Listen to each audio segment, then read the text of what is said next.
Welcome to the video lecture series presented by Gujarat Institute. I am Deepak Riya, your video instructor, and this is the video lecture series in linear algebra. आज के इस lecture में हम बात करने वाले हैं vector space and subspace के बारे में। तो चलिए शुरू करते हैं। यहाँ पर सबसे पहले देखो वेक्टर स्पेस की डेफिनेशन दी हुई है, तो डेफिनेशन समझते हैं। डेफिनेशन क्या है? Okay, let V be a non-empty set and R be a set of real numbers. यहाँ पे कोई भी नॉन एम्प्टी सेट दिया हुआ and R is a set of real number दिया हुआ। They can also replace R by any field F। इसके हम R के जगह कोई भी फील्ड रिप्लेस कर सकते हैं। तो यहाँ पे जहाँ पर भी R है वहाँ सभी जगह को फील्ड रिप्लेस हो जाएगी। Okay, and next define operation plus from B cross B to B called addition and dot from R plus B to B called scalar multiplication। यहाँ पे देखो दो ऑपरेशन डिफाइन करने को बोला। यहाँ पे ये वाला जो ऑपरेशन है वो एक्चुअली बाइनरी ऑपरेशन है। बाइनरी ऑपरेशन क्या होता है? Binary operation means b cross b से b तक का कोई भी फंक्शन उसको हम बोलते हैं बाइनरी ऑपरेशन। ये वाला बाइनरी ऑपरेशन नहीं है क्योंकि यहाँ पे b क्रॉस b से b तक का फंक्शन नहीं है, एक्चुअली ये r क्रॉस b से b तक का फंक्शन है। ओके, तो इसको हम बोलते हैं एक्सटर्नल बाइनरी ऑपरेशन। एक्चुअली ये b के एलिमेंट का ऑपरेशन नहीं है, एक्चुअली बाहर के एलिमेंट और b के एलिमेंट का ऑपरेशन है जो कि b में राइट कर रहा है। ओके, तो ये वाला जो फंक्शन है उसको हम बोलेंगे एडिशन, ये वाला जो फंक्शन है उसको हम बोलेंगे स्केलर मल्टीप्लिकेशन। तो एडिशन एक्चुअली क्या होता है? तो कि यहाँ पे देखो ये फंक्शन है, इसका मीनिंग क्या हुआ? यहाँ पे कोई भी एक पेयर a b होगी तो उसके करस्पॉन्डिंग b का एक एलिमेंट उसके एसोसिएट में इसके b का कोई एक एलिमेंट होगा। ओके, तो एडिशन भी वही देता है। यहाँ पे कोई भी दो एलिमेंट लेता हूँ मैं a गामा b। ओके, तो उसकी जो इमेज है ना उसको मैं a प्लस b से डिनोट करूंगा। फॉर एग्जांपल यहाँ पे सभी element a gamma b type के हो गए, उससे करस्पॉन्डिंग जो इमेज है उसको मैं a प्लस b से डिनोट करूंगा। ओके, वो a प्लस b कैसे डिफाइन होगा? तो इस ऑपरेशन में a और b की जो इमेज होगी वो इमेज a प्लस b को हम डिफाइन करेंगे। ओके, सिंगल स्केलर मल्टीप्लिकेशन भी ऐसा करेंगे। यहाँ पे कोई अल्फा ए टाइप का कोई भी एलिमेंट है उसको हम अल्फा डॉट ए कर भेजेंगे। ओके, तो अल्फा टाइम ए का मतलब क्या हुआ? ओके, तो अल्फा एक्चुअली आर का है, ए जो भी है वो बी का है, उसको हम कहाँ पे भेज रहे हैं? अल्फा डॉट बी पे। इसके यहाँ पे जिसकी इमेज है उसको हम एक्चुअली नाम दे रहे हैं alpha dot A. Okay, then b addition and multiplication is said to be a vector space over R। इसके यहाँ पे कोई भी फील्ड जो है वो फील्ड भी रिप्लेस कर सकते हैं, तब उसको बोलते हैं वेक्टर स्पेस और field F। Okay, if it satisfy the following axiom. कौन कौन से एक्सियम है वो देखते हैं। यहाँ पे देखो for any x y z belongs to B and alpha beta belongs to R, हम जो B के जो एलिमेंट होंगे ना उसको हम बोलेंगे वेक्टर, और यहाँ पे अल्फा और बीटा जो भी है उसको हम बोलेंगे स्केलर। मतलब यहाँ पे जो फील्ड में से आ रहा है और करके जो भी यहाँ पे लिखा हुआ है और रियल नंबर है। ओके, तो जो हम रियल नंबर यहाँ पे लेंगे उसको हम बोलेंगे स्केलर, और हम वेक्टर के जो एलिमेंट लेंगे मतलब वेक्टर स्पेस के उसको हम बोलेंगे वेक्टर। यहाँ पे x y z वेक्टर हुआ, अल्फा बीटा स्केलर हो गए। ओके, तो यहाँ पे देखो 8 प्रॉपर्टी है। पहली वाली प्रॉपर्टी देखते हैं x plus y equal to y plus x। इसके कोई भी एलिमेंट x एंड y के लिए उन दोनों का एडिशन इक्वल टू उसका उल्टा एडिशन के इक्वल होना चाहिए। तो ये वाली जो प्रॉपर्टी है उसको हम बोलते हैं commutative in addition. Okay, similarly यहाँ पे देखो x plus y, अगर पहले मैं वो दोनों ऐड करूँ बाद में z ऐड करूँ, या फिर पहले y plus z करूँ बाद में x ऐड करूँ, उन दोनों का जो आंसर आएगा वो आंसर कैसा आएगा? इक्वल आएगा। तो इसको हम बोलते हैं एसोसिएटिव लॉ। ओके, या फिर एसोसिएटिव लॉ इन एडिशन ऐसा बोलते हैं। ओके, यहाँ पे देखो इस वाले जो कंडीशन है उसकी मदद से हम यहाँ पे देखो बाइनरी ऑपरेशन जो था ना वो सिर्फ दो एलिमेंट का एडिशन कैसे करना वो बताता था, बट अगर मैं ये वाली कंडीशन ऐड करता हूँ तो एक्चुअली ऐसा बताता है कि दो से ज्यादा एलिमेंट को हम कैसे ऑपरेट कर सकते हैं।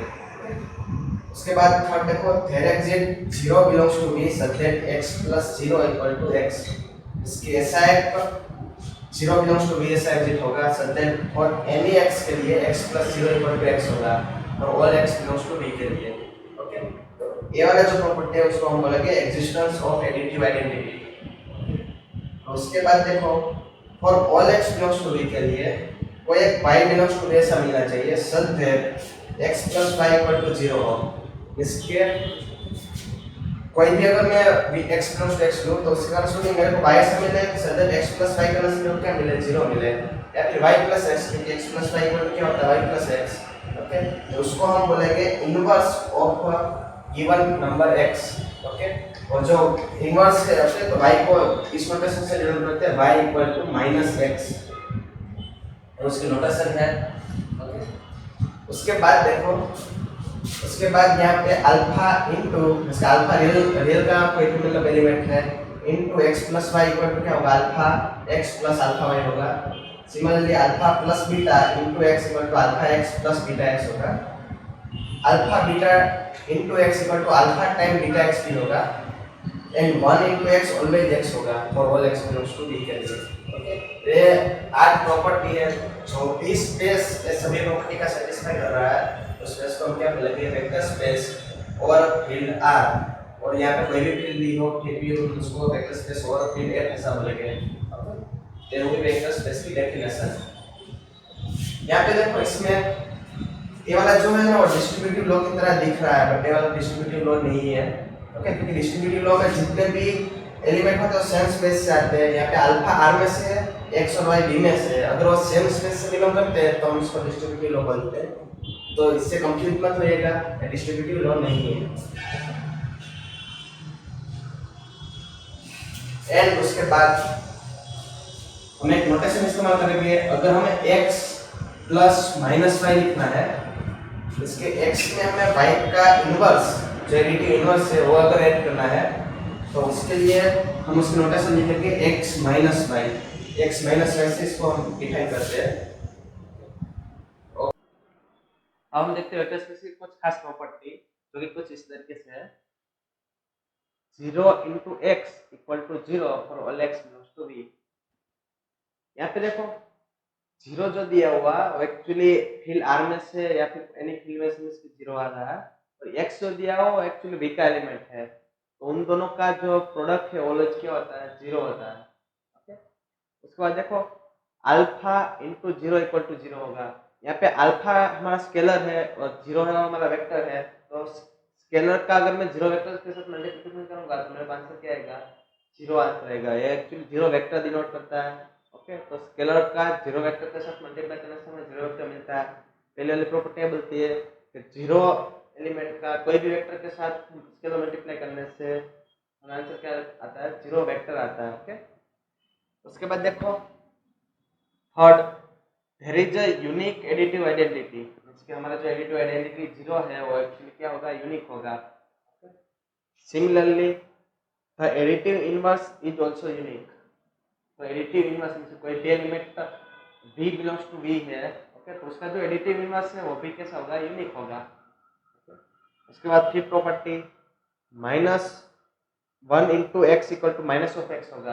यहाँ पे देखो यार प्रॉपर्टी दिखने में एकदम सिंपल है बट ये बहुत कुछ कहती है।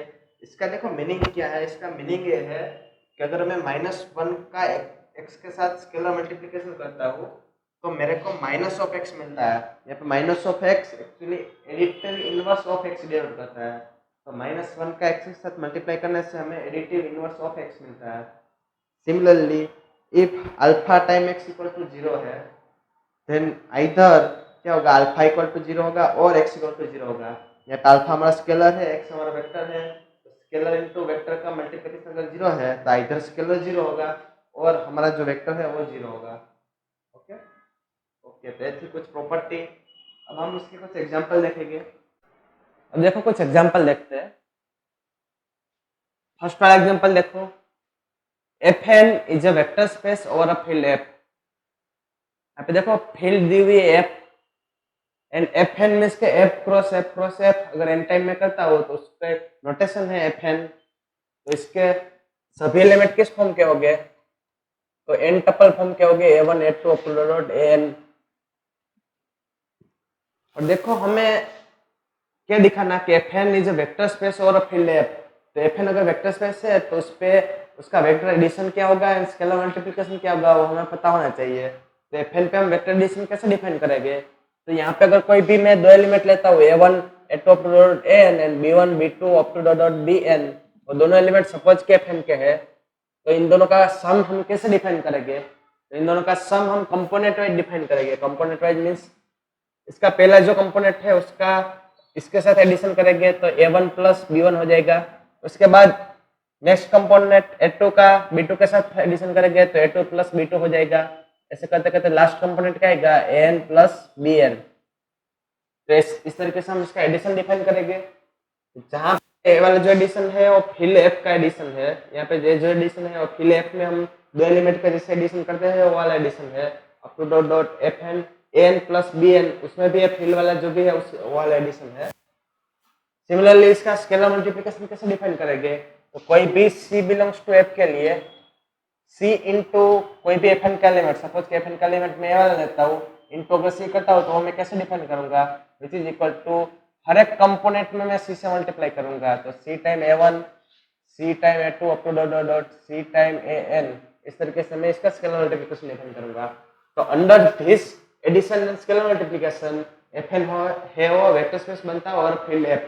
ओके, सिमिलरली सेकंड एग्जांपल देखो, मैट्रिसेस का है। यहाँ पे देखो set of all m cross n matrices का कलेक्शन दिया हुआ है, इज अ वेक्टर स्पेस और a field f।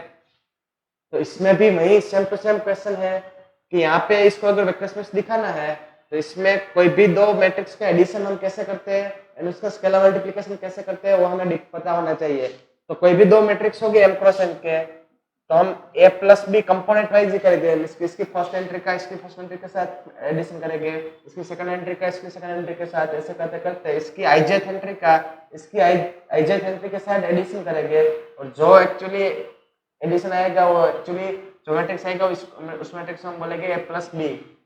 Okay, similarly scalar multiplication, तो कोई भी c बिलोंग्स टू f के लिए c इंटू a हम कैसे डिफाइन करेंगे? क्योंकि इसकी जितनी भी एंट्री है वो सभी एंट्री में मैं c से मल्टीप्लाई करूंगा। ओके, तो वो भी हम कंपोनेंट वाइज डिफाइन कर रहे हैं। उसके बाद वाला देखो, उसके बाद वाला क्या दिया हुआ? Set of all polynomial. pf का मीनिंग है सेट ऑफ ऑल पॉलिनोमियल और a field f is a vector space और अ फील्ड f। तो सेट ऑफ ऑल पॉलिनोमियल में भी हम एडिशन कैसे डिफाइन करते हैं? हमें पता है दो पॉलिनोमियल का एडिशन कैसे डिफाइन करना है। सिमिलरली इसका स्केलर मल्टीप्लिकेशन भी हमें पता है, अगर कोई भी हमें पॉलिनोमियल दी हो तो उससे c से मल्टीप्लाई करना हो तो हम क्या करेंगे? सभी टर्म को c से मल्टीप्लाई करेंगे। सिमिलरली कोई भी दो पॉलिनोमियल दी हो और हमें उसका एडिशन करना हो तो हम क्या करेंगे? लाइकवाइज टर्म का एडिशन करेंगे। इसके x टू n वाले जो दो टर्म है उन दोनों के कोफिशिएंट का एडिशन करेंगे। Similarly x to n minus 1 वाले जो टर्म का कोफिशिएंट का एडिशन करेंगे। ऐसे करते करते लाइकवाइज जो टर्म है उन सभी का कंपोनेंट वाइज एडिशन करेंगे। ओके, तो ये भी जो होगा वो वेक्टर स्पेस हो जाएगा और फील्ड f। और उसके बाद वाला एग्जांपल है, let s be a set and f s f equal to set of all function from s to f। ये देखो यहाँ पे script f of s to f, इसका मीनिंग है set of all function f from s to f। Okay, is a vector space और a field f, वो भी एक वेक्टर स्पेस बनता है और फील्ड f। यहाँ पे देखो इन दोनों का मतलब यहाँ पे जो भी एलिमेंट हो गया फंक्शन हो गया, तो फंक्शन का एडिशन हम कैसे करते हैं हमें पता है। सिमिलरली फंक्शन का स्केलर मल्टीप्लिकेशन कैसे करते हैं वो भी हमें पता है, इसलिए इसके ऑपरेशन भी वेल डिफाइंड है। अंडर विच ऑपरेशन ये भी एक वेक्टर स्पेस बनता है। तो वेक्टर स्पेस अगर इन सभी का प्रूव करना है तो हमें क्या करना पड़ेगा? जितनी भी हमें 8 प्रॉपर्टी देखी थी, 8 प्रॉपर्टी हमें सेटिस्फाई करवानी पड़ेगी। तो हम बोल सकते हैं केवल जो भी है वो सभी वेक्टर स्पेस है। हम यहाँ पे नहीं कर रहे हैं, वो आप होमवर्क में कर सकते हो। इसके बाद हम कुछ और एग्जांपल देखते हैं। ये वाला जो एग्जांपल है वो मेन 4 एग्जांपल में से है। उसके बाद और दूसरे एग्जांपल देखते हैं हम। देखो उसके बाद वाला एग्जांपल देखो,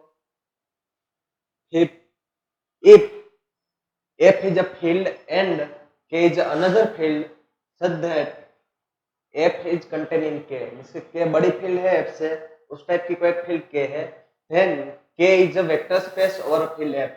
इसकी जो बड़ी फील्ड है वो छोटी फील्ड पे वेक्टर स्पेस बनता है। Okay, for example r is a vector space over q, r is a vector space over r itself भी होता है, r is a vector space और q रूट 2। यहाँ पे देखो q रूट 2 भी एक फील्ड है। q रूट 2 मींस के set of all element of the form a plus b root 2 where a and b belongs to q।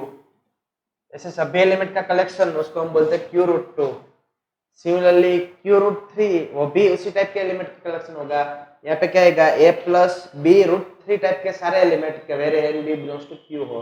Okay, वो सारे element is a vector space और फील्ड क्यू होगा। Similarly C is vector space और Q होगा, C is vector space और R होगा, C is vector space और Q होगा, सी इज वेक्टर स्पेस और सी इटसेल्फ भी होगा। ओके, बट उसके बाद देखो एक एग्जांपल दिया which is not a vector space का। ओके, तो Q is not a vector space और फील्ड आर। क्यू आर पे वेक्टर स्पेस नहीं है, क्यों नहीं है? क्योंकि वो क्लोज अंडर स्केलर मल्टीप्लिकेशन नहीं होगा। क्यों नहीं होगा वो हम देखते हैं। देखो यहाँ से हम कोई भी एलिमेंट लेते हैं, सपोज कि हम 1 बिलोंग्स टू क्यू लेते हैं, 1 बिलोंग्स टू क्यू है, और हम फील्ड का कोई भी एलिमेंट लेते हैं, सपोज कि रूट टू लेते हैं। ओके, तो root two belongs to field में कार में से लेते हैं। ओके, तो रूट टू इंटू वन और किस में होना चाहिए? क्यू में होना चाहिए। तो रूट टू इंटू वन क्या होता है? Which is equal to root two, जो एक्चुअली किसका एलिमेंट नहीं है, क्यू का एलिमेंट नहीं है, तो क्लोज अंडर स्केलर मल्टीप्लिकेशन नहीं हुआ। इसलिए हम क्या बोलेंगे कि Q is a not vector space और फील्ड आर। ओके, उसके बाद 6 वाला एग्जांपल देखो, if V and W is a vector space over a field F, then so is V cross W। इसके V and W वो दो vector space है और फील्ड F, then हमें क्या बोला है कि V cross W भी वेक्टर स्पेस होगा। तो सबसे पहले देखो यहाँ पे V cross W को अगर वेक्टर स्पेस दिखाना है तो इस पे एक्चुअली हमें क्या चाहिए? ऑपरेशन चाहिए। तो इसके एलिमेंट किस फॉर्म के होंगे? इसके element small v and W इस फॉर्म के होंगे। Order pair small v W actually इसके एलिमेंट हो गए। ओके, तो इसके अगर कोई भी दो एलिमेंट है तो उसका एडिशन हमें कैसे करना वो भी पता होना चाहिए, उसका स्केलर मल्टीप्लिकेशन कैसे करना वो भी हमें पता होना चाहिए। तो इसका फर्स्ट एलिमेंट सपोज के v1 w1 है और उसका सेकंड एलिमेंट सपोज के मिल जाता है v2 w2।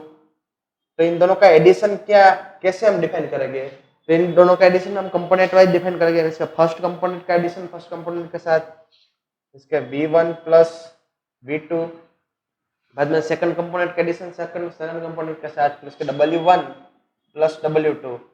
तो इस तरीके से इसका एडिशन करेंगे कि जहां पे ए वाला जो एडिशन है वो v में हम जो एडिशन इस्तेमाल करेंगे, v वेक्टर स्पेस है तो उसमें जो एडिशन डिफाइन करेंगे वो वाला एडिशन है, और यहाँ पे जो एडिशन है वो w स्पेस में जो एडिशन डिफाइन करते हैं वो वाला एडिशन है। ऐसा जरूरी नहीं है कि दोनों एडिशन ऑलवेज सेम हो, बट कुछ केस में सेम हो सकते हैं, कुछ केस में सेम नहीं भी हो सकते हैं। ओके, तो इसका हम एडिशन ऐसे डिफाइन करेंगे और उसका स्केलर मल्टीप्लिकेशन डिफाइन करेंगे। Alpha time v into W होगा तो वो भी कंपोनेंट वाइज डिफाइन करेंगे, alpha time v and alpha time w ऐसे हम डिफाइन करेंगे। जहाँ पे यहाँ पे जो फर्स्ट में जो स्केलर मल्टीप्लिकेशन आएगा वो स्पेस v का होगा एंड सेकंड में जो स्केलर मल्टीप्लिकेशन आएगा वो स्पेस w का होगा। वो दोनों सेम हो ऐसा जरूरी नहीं है, सेम हो भी सकते हैं नहीं भी हो सकते हैं। ओके, तो under this operation v cross w is a vector space और फील्ड f होता है। ओके, तो एक ऐसा कुछ बेसिक एग्जांपल